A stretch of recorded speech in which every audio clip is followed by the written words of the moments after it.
guys, a lot of people have been talking about how some Fulanis were brought in 2015, and they've been accusing Buhari and his people bringing Fulanis from the Fulani people from outside the country during election time, because they said in case Jonathan or refuses to concede defeat, or if Buhari failed, and that was the reason why they did that. So, and a lot of story here and there, and what made Jonathan to just quickly concede defeat. People have been talking here and there, but at least as we speak now, some people have been saying it, but at least for the now, we can really pinpoint, at least hold it to somebody, that somebody is saying it, and we expect the APC to come out and debunk it. Kawu Baraje saying that we brought in Fulani from Mali, Sierra Leone, Senegal, others to win 2015 election. After election, they refused to leave. And if we'll be hearing some of the statements or from some of the confession or the reasons as to why these bandits are doing what they are doing. They said during election they promised them something, they promised them this, they promised them that. That is why then the government has not been able to fulfill it. It goes beyond that. But now we expect the APC to challenge this man, Kawu Baraje. Well, Abubakar Kawu Baraje has linked the country's current insecurity to an influx of Fulani from neighboring countries such as Sierra Leone, Mali, Senegal, Niger, and Chad, who were brought in for election purposes in 2015. He said this in Ilorin as part of events commemorating his 70th birthday. He also backed the Southwest Governor's self-help initiatives, claiming that Sunday Igboho's responses to the S-men threat were necessary because the federal government failed in its primary responsibility of securing life and property. In response to recent moves by some governors from the ruling party, the All Progressives Congress, to court former President Goodluck Jonathan, Baraje said the ruling party was wasting its time. The Fulani men causing havoc in Nigeria, according to the former PDP chairman, who also served as the party's national secretary and chairman of the breakaway faction of the PDP that formed the nucleus of the current ruling party, are not indigenous to Nigeria. He said, "We are not asking the right question about how the same Fulani we've known for years suddenly became a threat. We also need to know how they got their guns," the former party chairman said. The Fulani men wreaking havoc in the country, according to Baraje, are not Nigerian Fulani. The security agencies have been tight-lipped about the nature of the issue. Arrests have been made. Why haven't they revealed who the terrorists are to the general public? Baraje inquired. According to him, the Fulani who are causing security issues in the country were brought in to aid in the 2015 election victory. The Fulani have refused to leave since the election. I and other like-minded individuals wrote and warned those with whom we founded APC that this would happen, but no one listened, he explained. You can imagine. So he was part of the people that formed the APC. So no wonder he said we. Because when he said, now they say he was a PDP chairman, this and that, you know that they always change a party like a rapper. You know, tomorrow in the morning, we've seen somebody in this country, in the morning, he was in one party, in the afternoon again, he defected. Before evening, he went back again to the former party. So moving from party A to party B, it is not really a big deal.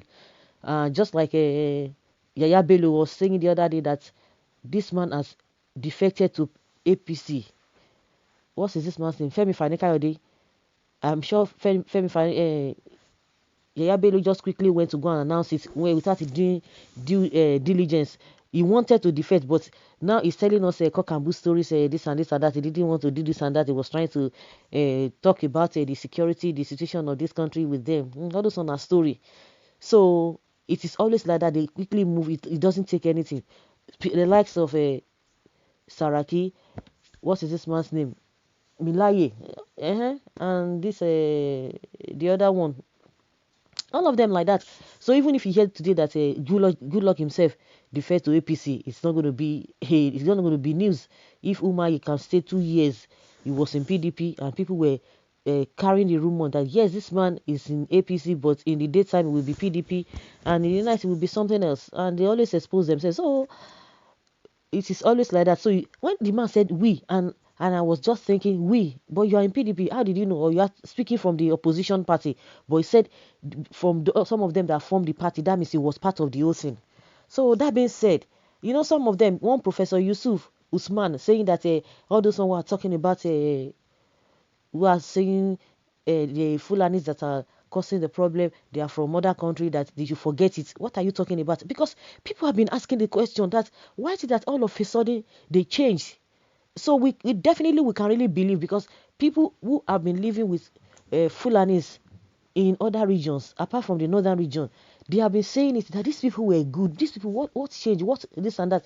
And from what we've been observing, they brought these people in because they know that the ones who have been living with the Nigerian people here, they might not have the mind to do the same thing, but they always all of them have one agenda or the other. But that's why they will just keep quiet. They will not want to say it.